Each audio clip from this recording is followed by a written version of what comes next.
여러분들은 다 학창 시절 경험해 보셨죠? 이제 중간고사와 기말고사를 끝나고 나면 그 결과를 이제 받지 않겠습니까? 평균 점수라는 것을 받게 되는데, 여러분 평균 91점이면 공부를 잘하는 것입니까? 못하는 것입니까? 뭐 사람에 따라 이제 생각에 따라 다르겠습니다만은 평균 91점 정도는 그래도 공부 제법 하는 편이다라고 그렇게 생각할 수 있을 것 같습니다. 근데 여러분, 이런 수준으로 공부하는 학생에게 스트레스가 있을까요? 없을까요? 엄청 많습니다. 제가 대략 그 정도 점수를 받은 그러한 사람인데, 얼마나 스트레스가 많았는지 이루 말할 수 없을 정도입니다. 여러분, 우선 평균 60 정도 안 되는 그런 친구들은 공부를 못하니까 스트레스 받는 건 당연해요. 그죠? 그러니까 공부 못한다고 늘 부모님한테 구박받고 친구들한테도 대접을 받지 못합니다.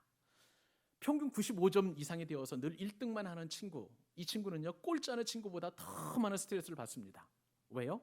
그 1등을 어떻게 해서든지 유지해 가기 때문에 얼마나 많이 고민하고 또 노력하고 열심히 공부를 해야 할까, 이런 말할 수 없는 것이겠죠. 뭐 이렇게 꼴찌나 1등은 누구나 다 스트레스가 많을 것이라고 상상할 수 있습니다만은 2등이 스트레스 받는다는 것은 여러분 잘 이해가 안 가실 것입니다. 제가 학창 시절에요, 1등을 한 번도 하지 못했어요. 정말 그렇게 노력하고 애썼는데 1등 하고 싶었는데 한 번도 1등을 하지 못한 그 비애를 여러분 아시나요? 2등이 참 스트레스를 많이 받게 합니다. 근데 제가 예전에 그 직장 생활을 하면서 이 2등 콤플렉스가 대한민국 안에서 얼마나 많은지 그것을 좀 체험하는 시간들이 있었어요.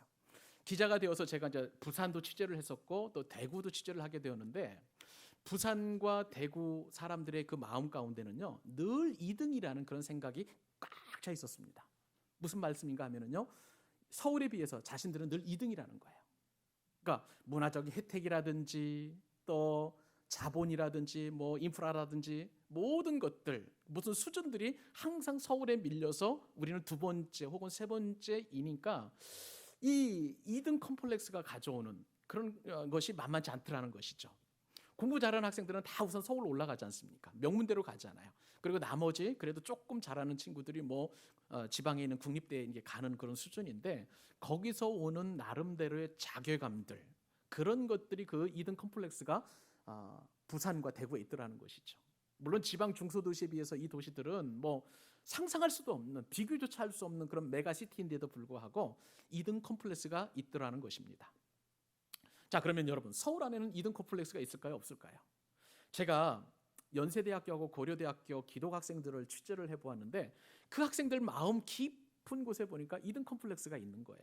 항상 저 1등인 서울대학교에 비해서 나는 조금 못하다, 뭐 이런 어떤 인식들이 기독 연세나 혹은 아니면 뭐 고려대 학생들 가운데 있다는 것이죠. 물론 다 그런 것은 아니었습니다만은 제 나름대로 판단을 해보니까 그들의 마을 가운데, 생각 가운데 그런 것들이 있다는 것이죠. 그래서 제가 결론 내린 게 있습니다. 이 세상에 있는 모든 사람들, 1등 가는 사람이나 꼴찌 가는 사람이나 중간 가는 사람이나 2등이나 또 중간 이하 가는 사람들이나 모든 사람들은 다 인생에 스트레스가 있고 수고하고 무거운 짐이 있더라는 것입니다. 여러분, 우리는 이 땅에서 행복해지기를 원해요. 그 행복이라는 것이, 보통 사람들의 행복은 내가 노력한 만큼 수고한 만큼 거기에 따른 결과가 나오면 행복합니다. 내가 열심히 공부해서 예를 들어서 뭐 A 학점을 받으면 얼마나 거기에 행복감이 느껴지겠어요. 또 내가 열심히 사업을 해가지고 또 그에 맞는 수입을 얻게 되면 얼마나 좋겠습니까? 이렇게 능력과 그리고 그 이후에 주어지는 그런 보장들이 일치가 되면 우리는 행복을 느끼는데, 우리 사는 사회는 그렇지 않다는 거예요. 내가 아무리 죽기 살기로 해도 안 되는 일들이 있고 얻지 못하는 것도 있고 또 성과를 내지 못하는 일들이 얼마든지 있다는 거예요. 그렇기 때문에 우리 한국 사람들의 그 행복 지수는요, 전 세계에 비해서 굉장히 현격하게 낮습니다. 한 언론사가 조사를 했는데 대한민국 사람들의 행복 지수, 얼마만큼 행복하느냐라고 그 지수를 물어보았는데 100점 만점에 겨우 55.95점이에요. 56점 정도만 행복하고 있다. 행복지수가 그 정도밖에 되지 않는다. 상당히 많은 부분에서 불행하다라고 그렇게 느끼고 있다는 것이죠. 여러분, 현대인들은요, 계속되는 스트레스 때문에 행복하지 못하고 수고하고 그 무거운 짐으로 그렇게 짊어지고 살아가고 있습니다. 이러한 현대인들에게 한 처방전을 어느 정신과 의사가 내렸는데요, 그 정신과 의사가 낸 그 책에는 이런 처방전을 내렸습니다. 자, 신앙의 세계로 깊숙하게 들어가라. 영적인 체험을 하라는 거예요. 예수님을 만나라는 거예요. 하나님을 깊이 만날 때에 우리 인생에서 받는 그 스트레스를 이길 수 있다라고 그렇게 지적을 하였습니다. 그분 의사 선생님의 말에 저는 공감하면서 오늘 예수님께서 우리에게 내려주신 처방전도 저와 여러분에게 꼭 필요한 그런 처방전이라고 생각합니다. 수고하고 무거운 스트레스 짐진 자들아, 다 내게로 오라. 내가 너희를 쉬게 하리라. 주님께서 오늘 그렇게 저와 여러분들을 초청하고 계시는 거예요. 여러분, 신앙이라는 것은요, 이 땅에서 누리는 스트레스를 내려놓고 우리 영혼의 쉼을 얻는 것이라고 할 수가 있겠습니다. 이 쉼이라는 것은, 혹은 휴식이라는 것은, 안식이라는 것은 신앙에서만 줄 수 있는 그러한 독특한 선물이라고 할 수가 있겠는데요, 요즘 제가 즐기는 쉼에 대한 습관이 하나 있습니다. 뭐 설교 준비하거나 머리가 복잡해질 때 뭐 커피를 마셔도 되지만, 가끔씩 제가 저희 동네에 있는 성주공원에 들어가요. 여러분, 성주공원에 가보신 분은 아시겠지만 메타세콰이어 숲이 굉장히 있잖아요. 큰 아름드리 나무가 쭉쭉 이렇게 뻗어 있잖아요. 그곳에서 이제 몸을 기대하면서 좀 쉼을 얻습니다. 그 나무에 몸을 딱 기대면서 잠깐 마음으로 묵상 기도하면 마음이 이렇게 풀려지고 스트레스가 풀리는 경험을 하게 돼요. 그래서 저는 여기서 그런 상황 속에서 휴식이라는 단어를 한번 생각을 해보게 되었습니다. 여러분, 그 설교 실라보스에 제가 설명해드린 것처럼 휴식이라는 것은 쉴 휴의 쉴식이에요. 쉴 휴라는 것은 사람 인편의 나무목이에요. 그러니까 사람이 나무에 기대어서, 그 다음에 쉴식, 스스로 자자죠. 스스로 자자 밑에 마음 쉼이 있습니다. 스스로 마음을 내려놓는 것, 그게 바로 하나님 앞에 드리는 기도라고 할 수가 있겠어요. 그러니까 우리가 스트레스를 받을 때에 잠시 좀 한가친 곳으로 가서 나무에 기대어서 그렇게 하나님 앞에 기도한다면 이 땅에서 생각지도 못했던 영적인 쉼과 안식과 휴식을 얻을 수 있다는 것입니다. 이 시간 저와 여러분들을 축복합니다. 여러분, 우리 한번 나무에 기대어 보십시다. 나무 십자가에 매달린 그 예수 그리스도께 기대어서 주님께서 주시는 은혜와 주님께서 주시는 평강과 주님께서 주시는 놀라운 쉼을 경험하면서 우리에게 있는 모든 인생의 수고하고 무거운 짐을 내려놓는, 우리의 모든 스트레스를 내려놓는 복된 시간 될 수 있기를 주님의 이름으로 축복합니다. 자, 오늘 말씀을 통해서 주님이 주시고 싶어 하시는 교훈입니다. 첫 번째 교훈은요, 수고하고 무거운 짐진 인생에서 어떤 인생으로요? 쉼을 얻는 인생으로, 쉼을 얻는 인생으로 주님께서 우리를 부르시고 초청하신다는 사실입니다. 여러분, 우리 지난 시간까지 공부했던 것, 우리가 말씀을 통해서 우리가 상고했던 거 여러분 기억하세요? 예수님께 한 가지 소원이 있다고 말씀을 드렸습니다. 그 소원은 뭐냐면요, 하나님이신 예수님의 소원은 계시를 받는 사람 외에는 아버지를 알 자가 없게 하시는 그런 소원이었어요. 자, 무슨 말씀입니까? 계시라는 것은 하나님께서 나를 나타내 주시는 거예요. 그죠? 네, 우리에게 있어서 그 나타내 주시는 것은 말씀인데, 말씀이 우리 가운데 임하시기 이전까지 하나님께서 또 다른 계시를 우리에게 말씀하시잖아요. 예를 들어서 저 같은 경우에는 건강 문제였습니다. 예전에 고3 때 결핵을 앓고 나를 치료해 주시는 그 하나님을 통해서 그렇게 주님을 만날 수 있도록, 여러분들도 마찬가지죠. 어떤 인생의 고민이나 또 아니면 고난이나 또 경제적인 어려움을 통해서 그 계시를 통해서 하나님 아니면 안 된다는 그 계시를 여러분들에게 주셨을 거예요. 이제 그런데 예수님께서 이 한 가지 소원이 있었었는데 그 계시를 받지 않는 사람들이 있었어요. 마음이 교만해져서 들을 게 없는 그 사람들, 바리새인들과 서기관들은 예수님께서 초청하신 그 초청을 다 거부했습니다. 반면에 어린아이와 같이 마음이 가난한 사람들, 순수한 사람들, 그리고 주님의 은혜 아니면 안 된다는 마음이 순수한 사람들이 있었죠. 바로 죄인이라고 그 당시에 여겨졌던 세리와 창기들이었어요. 저들은 주님을 만나지 않으면 안 되었기 때문에 겸손한 심령을 가지고 그렇게 주님을 만나고 천국을 경험하게 되었습니다. 근데 여러분, 오늘 말씀을 보니까 그렇게 어린아이와 같은 그 심정을 가진 사람들에게 이 땅에서 천국이 진짜 있다는 것을 보여주시겠다는 거예요. 그것을 위해서 초청하십니다. 그 말씀이 바로 마태복음 11장 28절인데 같이 한번 한 목소리 읽어보십시다. 시작. 수고하고 무거운 짐진 자들아 다 내게로 오라. 내가 너희를 쉬게 하리라. 여러분, 주님께서 초청을 하시는데 초청 대상자는 수고하고 무거운 짐진 자들이에요. 여기서 수고하다라는 그런 단어를 좀 살펴보고 싶은데요, 헬라어로 코피온테스라는 그런 단어를 씁니다. 이것은요, 육체적으로 심각한 노동을 한 상태예요. 여러분들은 그런 노동을 할 일은 별로 없습니다만은 운동 좋아하시는 분들은 정말 한 3시간 4시간 동안 축구 한번 해보세요. 온 몸이 막 땀이 범벅이 되고 행복한 피로감이 몰려오잖아요. 그런데 여기서 수고하는 그 수고하는 차원 다른 거예요. 너무나 힘겹게 일을 해가지고 육체가 완전히 탈진한 상태, 완벽하게 피곤한 상태, 그런 상태를 말하는 것이고요.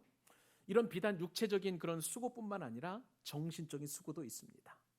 우리가 스트레스를 받으면은요, 얼마나 힘겨운지 막 아무것도 하기 싫은 그런 상황이 있잖아요. 이 정신적으로 받는 스트레스. 또 그다음에 정서적으로 보면은 감정이 완전히 소멸이 되어가지고 용기도 잃어버리고 낙담이 되는 그런 상황들. 그러니까 육체적으로, 정신적으로, 감정적으로 완벽하게 피곤한 상태.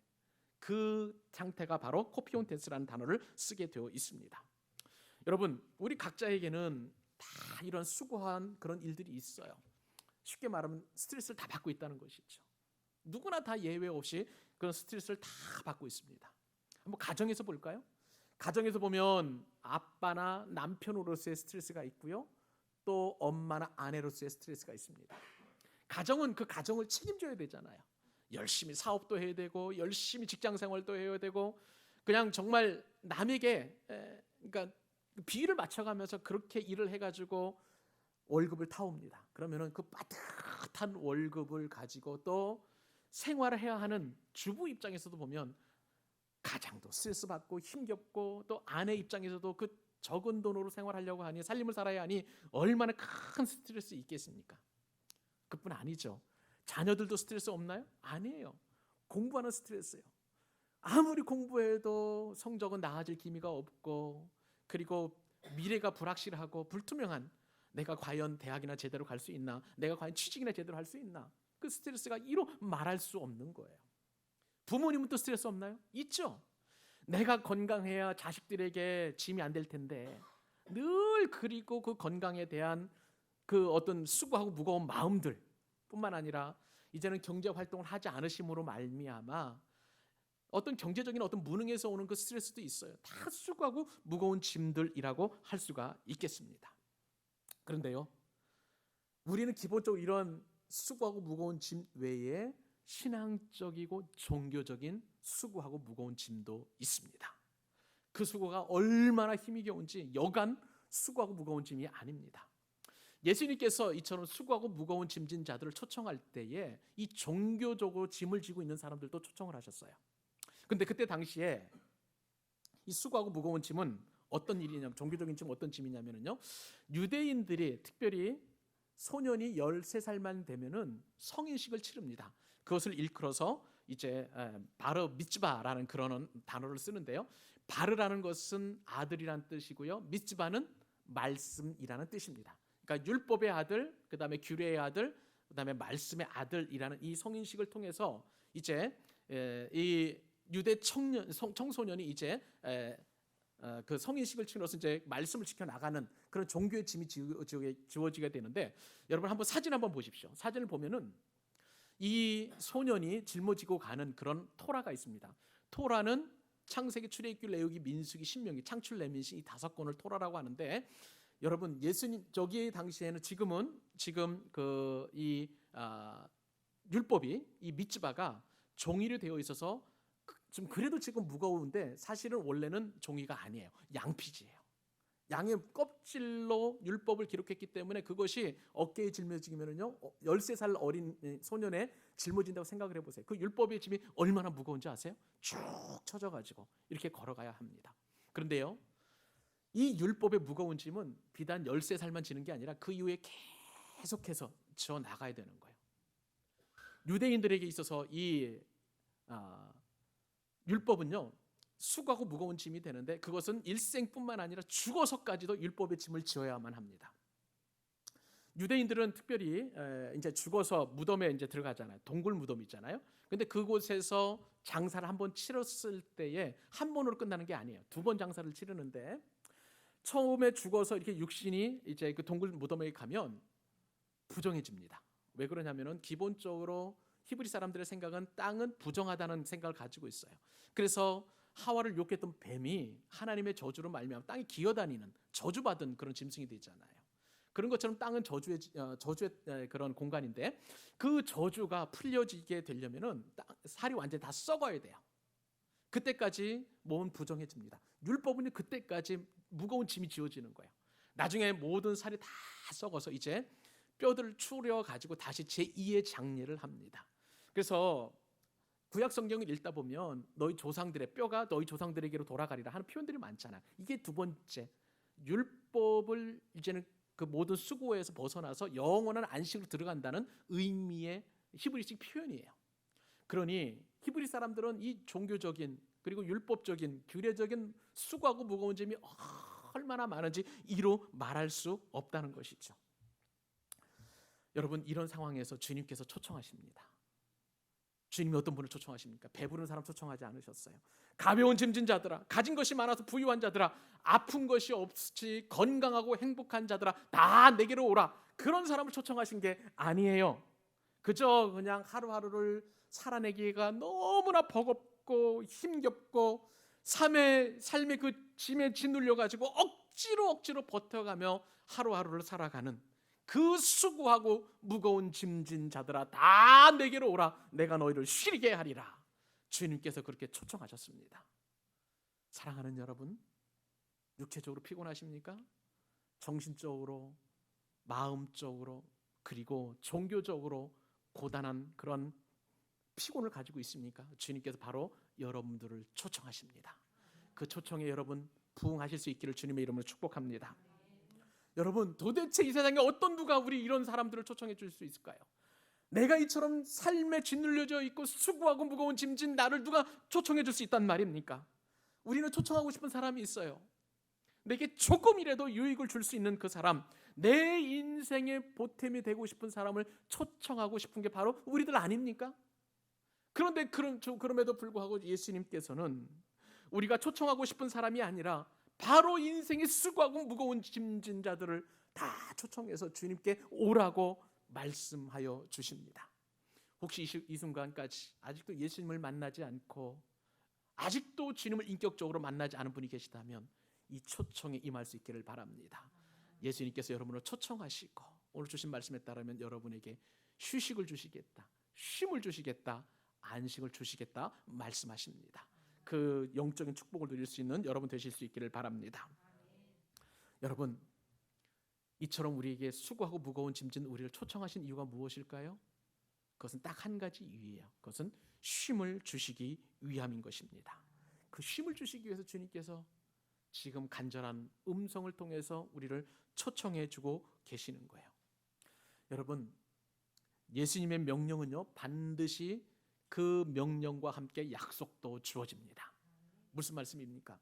주님의 명령에 순종하기만 하면 수고하고 무거운 짐진 자들아 다 내게로 오라는 그 말씀에 우리가 그냥 순종하기만 하면 주님께서는 약속하신 복을 주시는데 그 복이 바로 쉼이라는 것입니다. 우리 주님은 얼마나 자신 있으신지 그 약속을 지킬 자신이 있기 때문에 다 오라고 하시는 거예요. 다 쉼을 주시겠다는 거예요. 이 약속의 말씀 꼭 붙드실 수 있기를 바랍니다. 근데 여러분, 여기서 한 가지만 더 생각해 보십시다. 주님께서 수고하고 무거운 짐진 자들을 초청하셨는데요, 우리에게 쉼을 주실 때에 너에게 주시겠다 말씀하지 않으셨어요. 너희에게 주시겠다고 복수 형태로 우리에게 초청을 하시고 계십니다. 여러분, 이게 무슨 말씀입니까? 주님께서는 우리에게 쉼의 축복을 주시는 것은 공동체의 축복이라는 거예요. 여러분, 그러면 우리 교회에 주님께서 쉼을 주시는 줄 믿으시기 바랍니다. 이렇게 예배할 때 성도끼리 서로 아름답게 교제하고 교통하고 사랑의 대화를 나누고 축복하고 서로 격려할 때에 우리에게 하늘로부터 내려오는 진정한 쉼과 휴식과 안식을 경험할 수 있다는 거예요. 여러분, 우리 교회는요 싸우거나 욕하거나 다투거나 재판하는 피곤한 공동체가 아니라 주님이 주시는 쉼을 경험하는 공동체입니다. 우리 주님께서 주시는 이 귀한 은혜를 붙들고 쉼을 누리는 공동체, 안식을 누리는 공동체, 그리고 행복한 공동체, 그리고 휴식하는 공동체가 될 수 있기를 주님의 이름으로 간절히 소원합니다. 두 번째 교훈, 주님께서 오늘 말씀을 통해서 주시는 교훈은 무엇일까요? 수고하고 무거운 멍에에서 쉽고 가벼운 예수님의 멍에를 매는 그런 은혜를 주신다는 사실이에요. 여러분, 오늘 주님께서 수고하고 무거운 짐진 자를 다 초청하시고 주님께서 우리 주시는 것은 무엇입니까? 쉼이었어요. 근데 쉼을 주시겠다고 약속하신 그 주님께서 어떤 쉼을 주시느냐? 우리의 마음에 쉼을 주신다 말씀하십니다. 자, 오늘 본문 말씀 29절 30절 말씀 같이 한번 읽어보십시다. 시작. 나는 마음이 온유하고 겸손하니 나의 멍에를 메고 내게 배우라. 그리하면 너희 마음이 쉼을 얻으리니 이는 내 멍에는 쉽고 내 짐은 가벼움이라 하시니라. 아멘. 여러분, 이 단어에서 여러분 쉽게 잘 이해되지 않는 단어가 하나 있죠? 멍에라는 게 도대체 무엇일까? 여러분, 그 멍에 설명을 좀 드리도록 하겠습니다.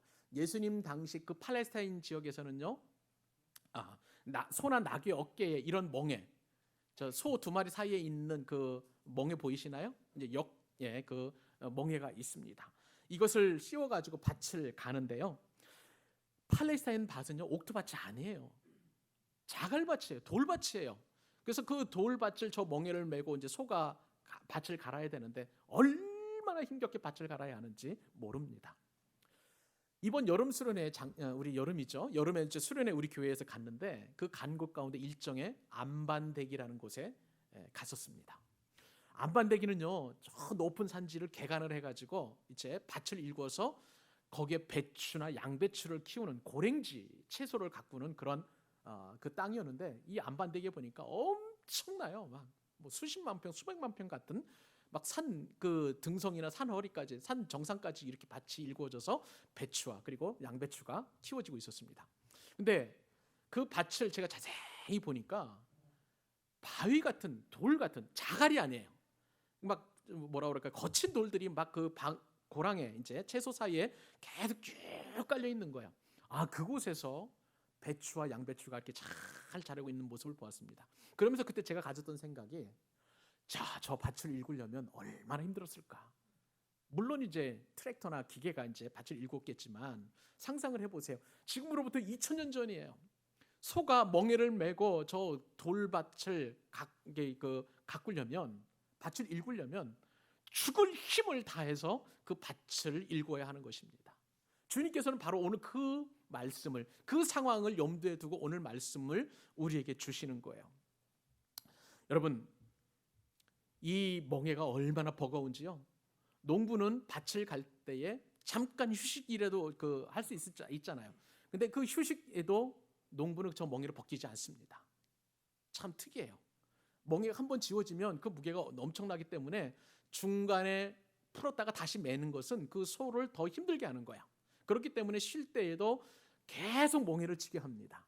그런데 저렇게 무거운 멍에를 진 소가 쉴 때가 있어요. 그것은 모든 하루 일과를 마치고 외양간으로 돌아갈 때예요. 그때는 모든 멍에가 다 벗겨지고 진정한 쉼을 누릴 수 있는 것입니다. 이런 의미에서 예수님께서 내가 너희를 쉬게 하리라 라고 말씀하신 것은요, 진정한 쉼이에요. 잠깐 쉬는 쉼이 아니라 진정한 쉼, 그리고 완벽한 쉼을 주님께서 우리에게 주시겠다 말씀하고 계시는 거예요. 근데 우리에게 주시는 그 쉼은요, 그냥 쉼이 아니라 마음의 쉼입니다. 여러분, 마음이 도대체 무게가 얼마만큼 될까요? 여러분, 걱정하시는 분 보면은 내 마음이 천근 만근이라고 하잖아요. 그러면 마음의 무게는 천만근입니다. 이해가 되세요? 천근 만근 더하면 만천근 있잖아요. 근데 한 근이 얼마냐면 600g이에요. 그러니까 만천근이면 6600kg입니다. 여러분의 마음의 무게가 6.6톤이에요. 그러니 얼마나 우리의 마음이 무거운지 감히 상상이 되지 않을 거예요. 근데 이 천근 만근 되는 우리 마음 가운데 예수님께서 쉼을 주시마 약속해 주시는데, 우리에게 쉼을 주시는 그 예수님의 마음은 어떤 마음이냐면 온유한 마음, 겸손한 마음입니다. 여러분, 이 온유라는 것은 다른 게 아니에요. 온유라는 것은 남에게 굉장히 관대해지는 것을 말하는 것입니다.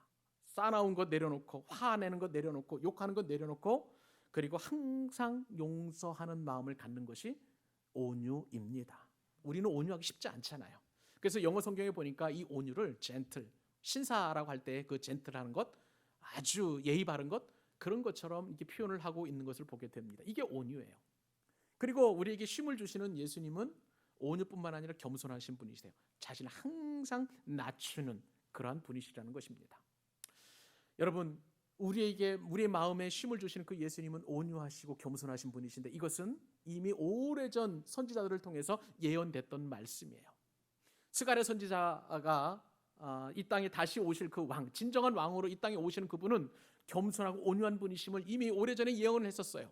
스가랴서 9장 9절 한번 말씀을 보실까요? 시온에 따라 크게 기뻐할지어다, 예루살렘에 따라 즐거이 부를지어다. 보라, 내 왕이 내게 임하시나니 그는 공의로우시며 구원을 베푸시며 겸손하셔서 나귀를 타시나니 낙의 작은 곧 낙이 새끼니라. 여러분, 보통 왕이 어떤 성에 들어가거나 혹은 등극할 때 보면은요, 굉장히 화려합니다.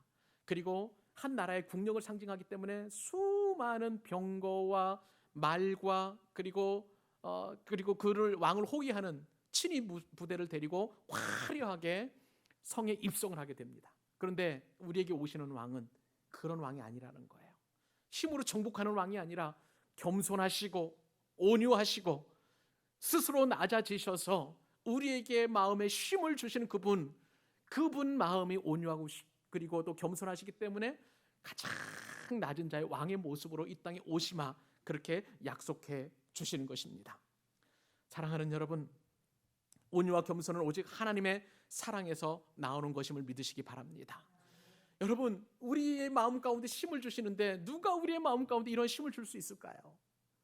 누가 우리에게 이처럼 마음에 쉼을 줄 수 있을까요? 온유한 마음과 겸손한 마음을 지니신 예수님 외에는 이런 우리에게 마음에 쉼을 줄 수가 없는 거예요. 부모도 배우자도 자녀도 나를 사랑한다고 합니다. 그러나 마지막까지 온유와 겸손으로 나를 품어주는 분은 사람이 아니라 오직 예수님 그리스도밖에 없는 거예요. 그렇기 때문에 주님께서 주시는 그 쉼은 온유한 쉼이고 겸손한 쉼이고 그분으로부터 나오는 쉼이니까 참된 평안과 참된 마음의 쉼을 얻을 수 있는 거예요.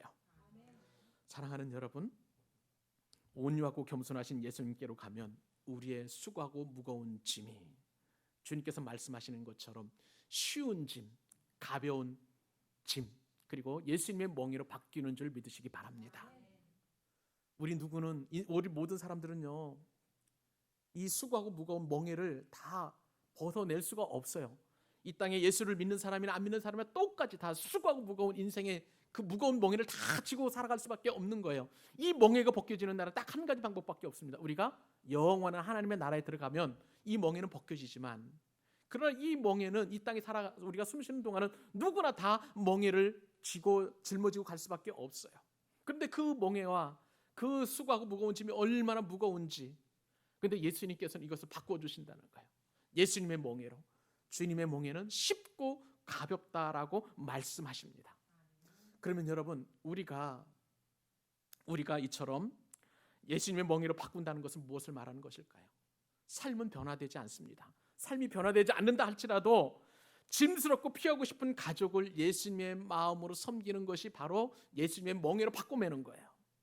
그리고 나는 이 빚 아니면, 정말 이 빚만 없으면 내 인생에서 좀 살만할 것 같은데, 될 수 있으면 이 빚을 피해서 도망치고 싶은데, 그러나 성실하게 그리고 열심히 이 빚을 갚아나간 그것이 바로 예수님의 멍에로 바꿔매는 것입니다. 교회에서 보면 주님 안에서 봉사하고 수고하고 훈련받는 것이 참 힘겨워요. 그런데 그럼에도 불구하고 주님이 주시는 멍에라고 생각을 하고 기쁨으로 열심히 훈련받고 예배하고 그리고 또 섬기면 그것이 바로 예수님의 멍에인 줄로 믿습니다. 우리가 그전에는 이 쉼을 얻지 못하면 이것이 내게는 너무나 수고하고 힘든 일이었지만, 주님께서 은혜를 주시면, 주님께서 또한 우리에게 이 멍에를 바꿔매시면 그렇게 넉넉히 감당할 수 있다는 거예요. 근데 여러분, 어떻게 하면 예수님의 멍에를 바꿔맬 수 있을까요? 방법도 주님께서 구체적으로 말씀하십니다. 주님께서 내게 배우라고 말씀하십니다. 내게 배우라. 여러분, 예수님께 배우는 것이 바로 예수님의 멍에를 매는 것임을 여러분 꼭 기억하십시오. 여러분, 우리가 예수님께 배우지 않으면 우리는 멍에를 바꿔 맬 수가 없는 거예요. 여러분, 우리들 가운데 있는 수고하고 무거운 짐은 목사님에게도 말씀하지 못하는 그런 수고하고 무거운 짐일 수도 있잖아요. 그런 무거운 짐을 하나님의 말씀이 내게 들려지지 않으면, 말씀을 배우지 않으면 그것은 그냥 그대로 무거운 짐에 불과할 수밖에 없는 거예요. 그러므로 우리는 배우는 일에 열심을 해야 합니다. 공예배에 열심히 참여하고, 그리고 하나님께서 주시는 은혜의 말씀을 통해서 우리가 늘 그 말씀대로 배우고 순종할 때 얻는 우리 인생의 수고하고 무거운 짐 대신 예수님의 멍에를 바꿔 맬 수 있다는 것입니다. 그러므로 사랑하는 여러분, 오늘 수고하고 무거운 사건을 통해서 여러분 말씀을 잘 배우실 수 있기를 바라요. 고난 가운데 있다 보면은요, 말씀이 우리 가운데 들어옵니다. 그게 말씀을 배우는 거예요. 말씀이 주시는 위로, 말씀이 주시는 힘, 말씀이 주시는 공급해 주시는 능력, 이것을 덧입을 때 우리는 예수님의 멍에로 쉽게 바꿀 수 있는 것입니다. 그러므로 여러분, 공예배 잘 참석하시고 다락방에도 참석하실 수 있기를 바랍니다. 우리 교회는요, 새가족 모임하고 또 1:1 제자 양육도 그렇고 또 소그룹 다락방 모임도 있고 얼마든지 하나님의 말씀을 배울 수 있는 그러한 상황이 마련되어 있어요.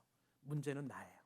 내가 주님의 말씀을 배우겠다. 그리고 내 인생의 수고하고 무거운 짐을 말씀을 배우는 가운데에서 예수님의 멍에로 바꾸겠다라는 결단만 있다면 주님께서 배우는 여러분들에게 쉬운 멍에를 공급해 주십니다.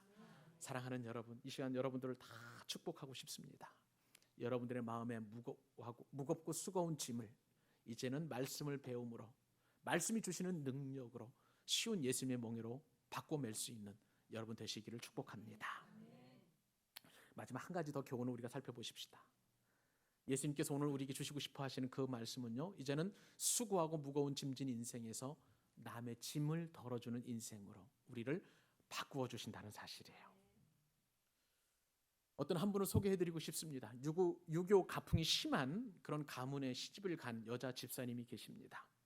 시제나 혹은 아니면 그 가문에 어떤 명절이 돌아오게 되면 제사상을 차려야 되는데요, 이 제사상을 차리는 것이 얼마나 힘겨운지 정말 입에 거품이 날 정도라고 합니다. 그리고 이 이제 집사님의 시부모님은 어떤 분이신가, 유교 가풍에서 자라났으니 얼마나 엄격하시겠어요. 작은 잘못도 엄하게 꾸짖고 책망하시는 그런 부모님이셨습니다. 원래 시집살이는 그렇다면서요, 귀머거리 3년, 또 벙어리 3년 맞습니까? 네. 뭐 벙어리 3년 혹은 귀머거리 3년이면 호된 시집살이에서 벗어난다고 하는데, 이 집사님은 시간이 지나면 지날수록 점점점 그 시집살이가 너무 혹독했던 거예요. 그러면 남편이 좀 위로해주면 얼마나 좋겠습니까? 근데 남편은 많이 배운 사람이에요. 유능한 또 의사예요. 직업을 가지신 분이세요. 그리고 너무나 잘 배웠고 그다음에 너무 잘난 말을 많이 하니까 아내에 대해서 수고했다는 말 대신 늘 지적질을 하고 또 야단치고 하는 그런 일들이 비일비재했습니다. 이 집사님의 수고하고 무거운 짐 여러분 감히 상상이 가십니까? 이런 집사님에게 하나님은 결혼의 고난 속에서 초청을 하여 주셨습니다. 그리고 이 집사님의 수고하고 무거운 짐을 말씀을 배우게 하심으로 말미암아 쉽고 가벼운 예수님의 멍에로 바뀌어매는 그런 축복을 주셨어요. 그리고 지금은 주의 복음을 전하는 일에 앞장서서 섬기는 그 일을 감당하신다고 합니다. 근데 여러분, 이런 집사님처럼 예수님께서 오늘 우리에게도 이러한 축복을 주시겠다고 약속하시는데, 특별히 마태복음 11장 30절 말씀을 깊이 우리가 생각해 볼 수 있었으면 좋겠어요. 이 말씀에 따르면 이는 내 멍에는 쉽고 내 짐은 가벼움이라 하시니라. 주님의 이 말씀에서 우리가 기억할 수 있는 것은 예수님의 멍에 없이는 우리는 참된 쉼을 쉴 수 없다는 진리를 알게 됩니다. 여러분, 멍에를 맨 소는 어떻습니까? 주인이 원하는 대로 가잖아요. 마찬가지로 예수님의 초청에 부응해서 우리가 쉼을 얻고 또 그다음에 온유하시고 겸손하신 그 주님에게서 인격과 교훈의 그 삶을 배우게 된다면 주님께서 약속해 주신 그런 진정한 쉼을 얻게 된다는 거예요. 그만큼 예수님께 배우는 것이 참 중요합니다. 19세기 D.L. 무디와 함께 유명한 전도자요 또 설교가로 사역했던 사람이 한 사람이 있습니다. 헨리 워드 비처라는 그 사람인데요. 헨리 워드 비처가 예수님께 배우는 것이 얼마나 중요한지 이렇게 이야기합니다. 소크라테스는 40년을 가르쳤고 플라톤은 50년간을 가르쳤으며 아리스토텔레스는 40년간 가르쳤다.